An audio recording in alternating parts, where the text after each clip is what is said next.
खुलुमबाय आं सिबिरानि ब्रह्म गोजोन फुंबिलिनि बयनिसिमबो गाहाम हामलायनायखौ जासिहरनाय थाबाय नोंथांमोननि थाखाय आं गोदान खौरां लानानै फैबावबाय अन्नानै भिडिअखौ जोबजासिम नायलांदो गावनि जोनोमगिरि बिमाखौ रैखा खालामनो थाखाय गावनि बिफाखौनो दानथारबाय सासे बर' फरायसाया जाथाया दुखुनांथाव आरो साननो गोनां नखरनि थासारि बा बारहावा मोजां नङैनि थाखाय बे जाथाया जानो मोनदों बे जाथाया सनितपुर जिल्लायाव जादों आसाम अरुणाचल प्रदेश सिमानि साखाथि खैलाजुलि गामियाव जादों बे जाथाया बिफाखौ दानथारग्रा फरायसानि मुङा दैमालु बर' बिथाङा बिए 5th सेमिस्टारनि फरायसा आरो दानथार जानाय बिफानि मुङा फुटमल बर' जाथायनि सायाव मिथिहोनाय बायदिब्ला माखासे खोथाखौ लानानै बिमा आरो बिफानि गेजेराव दावराव दावसि नांज्लायलायनाय जादोंमोन उनाव नांज्लायनाया बांनानै बिफा अदेबानि फुटमल बर'आ गावनि बिसिखौ दानथारनो होनानै सिखा लानानै फैदोंमोन बेयावनो दैमालु बर'आ बिमाखौ रैखा खालामनो फैनानै बिफानि सिखाखौ लादों आरो बिफा फिसानि गेजेराव नारा-नाथार जानायाव फिसाज्लाया गोबौ हाथियारजों बिफाखौ गाग्लोबदों जायजों थैनो गोनां जादों बिफा फुटमल बर'आ नखराव गोजोन गैयै थासारि बा नखराव बिमा आरो बिफानि गेजेराव दावराव दावसि जाबाय थानायनि जाहोनावनो सोलोंथाइ लाबाय थानाय सासे फरायसाया दिनै बे गोरोन्थिखौ मावदों साख्रि नागिरनाय लाइमोनफोरनि थाखाय गोजोनथाव खौरां गासै 8,283 पस्टनि थाखाय फोसावथाय होदों SBI जुनियर एसोसिएटनि थाखाय फोसावथाय होदों बेनि अनलाइन रेजिस्ट्रेशन खालामनाया 17 नभेम्बर अदेबानि मैयानिफ्राय जागायजेनबाय आरो 7 डिसेम्बरसिम थागोन 8,283 पस्टनि प्रिलिमिनारि आनजादा जानुवारि 2024 आव जागोन आरो फेब्रुवारि दानाव मेन आनजादा जागोन बे साख्रिनि थाखाय एप्लाइ खालामनोबा सोलोंथाया 31 डिसेम्बर 2023 सिमाव ग्रेजुवेट जानाय जानो नांगोन सोरबा लाइमोना जुदि फाइनाल सेमिस्टाराव दंब्ला बे बिथाङाबो साख्रिनि थाखाय एप्लाइखौ खालामनो हागोन नाथाय साख्रिनि आनजादाव उथ्रिसारोब्ला 31 डिसेम्बर 2023 सिमनि गेजेराव ग्रेजुवेट जानायनि फोरमानखौ होनो नांगोन बैसोआ 1 एप्रिल 2023 सिमाव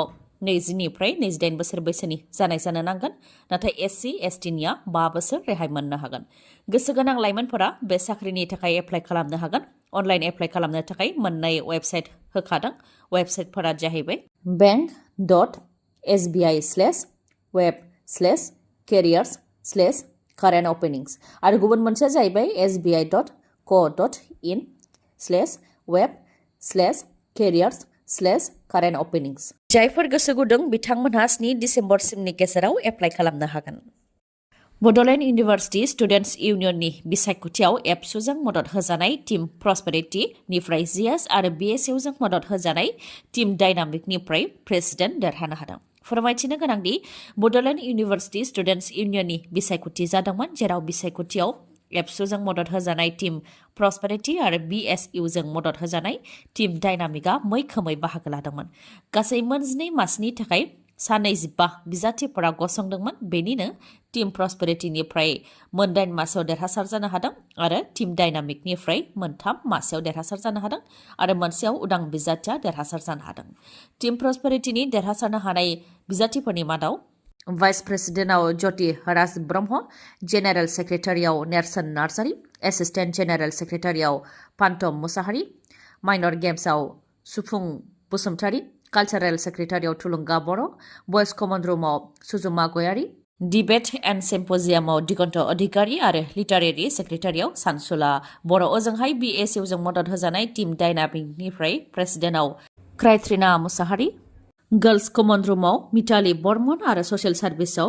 जिउति नार्जारी बिसायख'थियाव देरहासारनो हानायखौ लानानै फरायसाफोरनि रंजानाय गासैबो ज' लोगो नांनानै इउनिभार्सिटिनि जेंनाखौ सुस्रांनायनि थांखि आरो बिसायख'थियाव मदद होनाय गासैनिसिमबो साबायखर बावहरदों देरहासारनाय फरायसाफोरा ओजोंहाय गेदेर मासेयाव गिबि खेबनि थाखाय आइजो देरहासारनायखौ लानानै गोजोननाय फोरमायथिदों क्राइत्रिना मुसाहारि बिथाङाबो आरो मदद होनाय गासैनिसिमबो साबायखर बावदों क्राइत्रिना मुसाहारि बिथाङा देग्लाय 2024 मायथाइयाव नोंथाङा मेट्रिक आनजाद होगोन नामा नोंथाङा मेट्रिक आनजादनि थाखाय फर्म फिलआप खालामनायाव थालांनो गोनां जादों नामा जुदि जादों अब्ला नोंथांनि थाखाय गोजोनथाव खौरां नोंथाङा दानो फर्म फिलआप खालामदो मानोना अनलाइन फर्म फिलआप खालामनायनि अक्ट'खौ बांहोबाय बर्ड अफ सेकेन्डारि एडुकेसन आसामा 18 नभेम्बर अदेबानि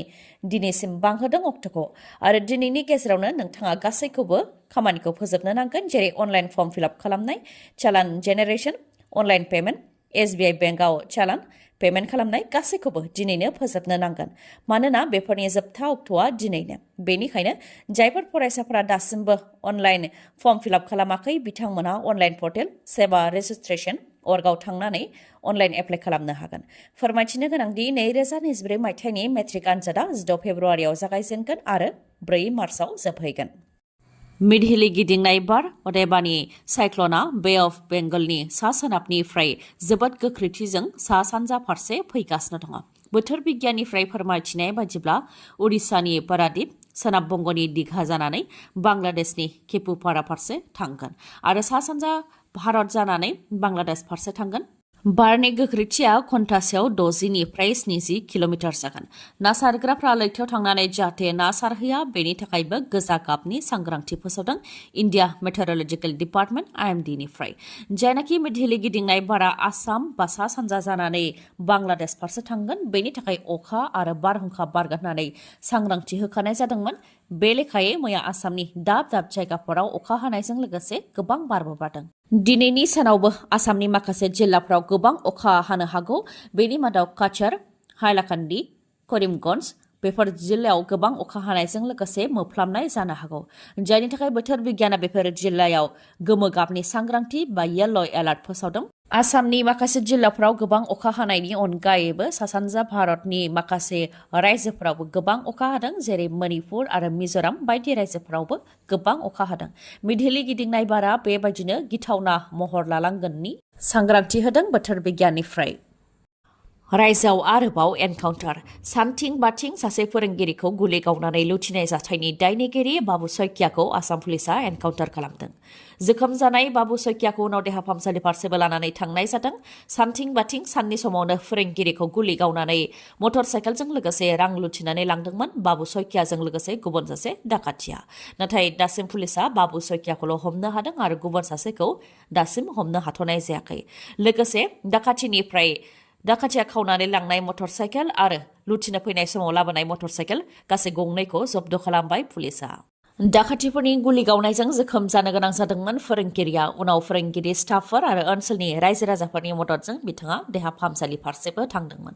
जाथायखौ पुलिस थानायाव मिथिहोनायनि उनावनो पुलिसफोरा गोख्रोङै संदाननाय हाबाखौ मावदोंमोन बेयावनो गंसे न'खराव थाखुमानायाव बाबु सैकियाजों लोगोसे गुबुन सासे डाकाथिखौबो हमनो हादोंमोन नाथाय गुबुन सासे डाकाथिया पुलिसनि आखाइनिफ्राय खारग'लांफिननो हादों बे जाथाया गलाघाट जिल्ला बकाघाटनि लथाबारियाव जानो मोन्दों उरेसांमाय बिथाङा दिफालु पथार हाइ स्कुलनि सासे फोरोंगिरिमोन खौरांनि बायदिब्ला सानजौफु समाव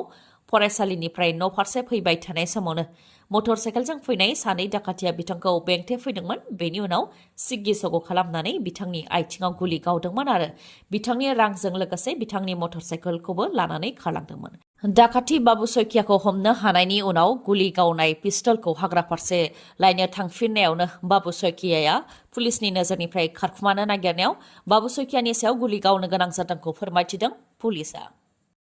रायजोआव रां जाख्ल'नाय सोरखारि मावख'गिरिफोरनि हेंथा राहा लानाया जाबोगासिनो दं नाथाय रां जाख्ल'ग्रा सोरखारि मावख'गिरिफोरनि रां जाख्ल'नाया जोब्बायना आरो नोंथांमोनहा बेबायदि सोरखारि मावख'गिरिफोरनो रां होनायनिफ्राय गोजानाव थानो हादोंना हाजोबाखै जों गासैबो रां जाख्ल'ग्रा सोरखारि मावख'गिरिफोरनिफ्राय गोजानाव दासिमबो थानो हायाखै जायनि जाहोनाव रायजोआव रां जाख्ल'नाया जागासिनो दं बे खेबाव फिन सानै सोरखारि मावख'गिरिफ्रा रां जाख्ल'नायनि दायाव हमजादों नलबारि जिल्लानि लिगेल मेथडलजि डिपार्टमेन्टनि सिनियर एसिस्टेन्ट नबकुमार शर्माया रां जाख्ल'नायनि दायाव directorate of vigilance and anti कराप्शन टीमजों हमजादों एखे बिफाननिनो इन्सपेक्टर दिगन्त बरानि जानानै रां लादोंमोन नबकुमार शर्माया नाथाय रां लाफुबाय थानाय समावनो directorate of vigilance and anti कराप्शन टीमजों हमजानो गोनां जादों पेट्रल पाम्पनि लिगेल मेथडलजि सार्टिफिकेटखौ गोदान बानायफिननायनि मुङाव 1 लाख रां दाबि खालामदोंमोन पेट्रल पाम्पनि बिगोमानिफ्राय नाथाय पेट्रल पाम्पनि बिगोमाया बे रांखौ होनो गोसो गैयैलाय डाइरेक्टरेट अफ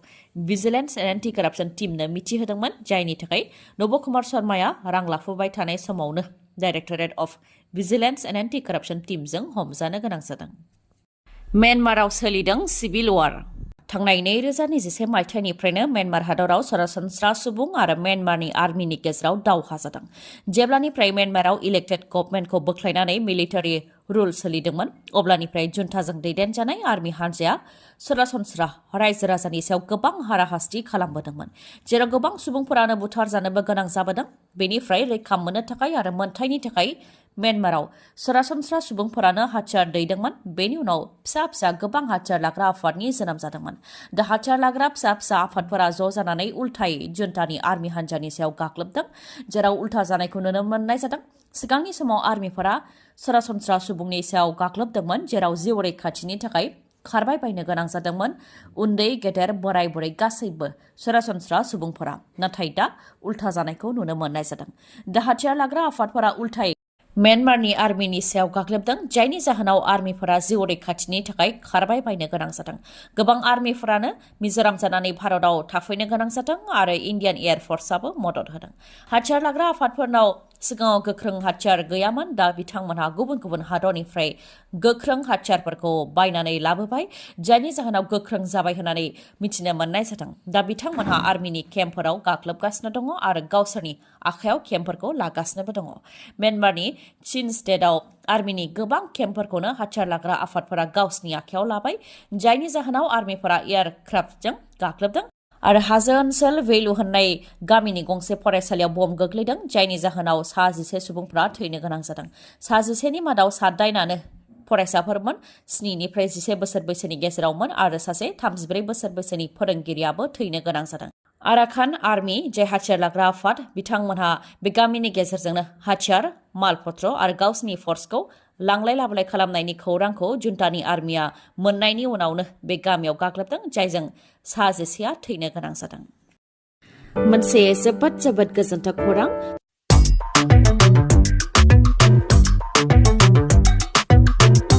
दिवाली फोरबो आरो गोजां बोथोरखौ लोब्बा लाखिनानै मानिकपुर पुलिस थानानि साखाथियाव थानाय मानास अट' हन्डा श'रुमा नोंथांमोननि थाखाय गोजोनथाव खौरां लानानै फैदों नोंथांमोनहा दिवाली फोरबोनि थाखाय गोदान मटर साइकेल बा स्कुटि बायनो सानदोंब्ला मानास अट' हन्डा श'रुमनिफ्राय बायनो हागोन मानोना मानास अट' हन्डा श'रुमा नोंथांमोननि थाखाय बायदि अफार लानानै फैदों